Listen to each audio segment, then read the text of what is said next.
പഠിക്കുന്നത് use to അത് എവിടെ ഉപയോഗിക്കണം. മുമ്പ് ഒരു പ്രത്യേകമായ ശീലം നമുക്ക് ഉണ്ടായിരുന്നു എന്ന് പറയാൻ വേണ്ടിയാണ് യൂസ് ടു ഉപയോഗിക്കുന്നത്. ഉദാഹരണം നോക്കാം. I use to smoke. ഞാൻ പുകവലിക്കാറുണ്ടായിരുന്നു. I use to drive a car. ഞാൻ കാറ് ഓടിക്കാറുണ്ടായിരുന്നു.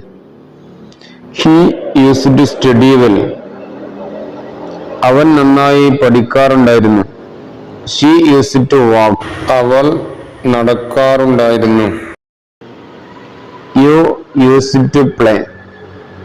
നീ കളിക്കാറുണ്ടായിരുന്നു. They use to read.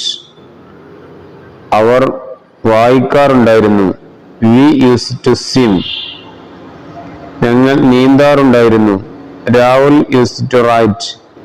Rahul എഴുതാറുണ്ടായിരുന്നു. ഇവിടെ മനസ്സിലാക്കേണ്ടത് യൂസ് ടു ഉപയോഗിക്കുമ്പോൾ ഏത് സബ്ജക്റ്റിന്റെ കൂടെയും ഉപയോഗിക്കാം. യൂസ് ടു എന്നതിന് ശേഷം വെർബിന്റെ ഫസ്റ്റ് ഫോം V1 ഫോമാണ് ഉപയോഗിക്കേണ്ടത്. ഇനി മറ്റൊരു ടോപ്പിക്കുമായി നാളെ കാണാം. All the best.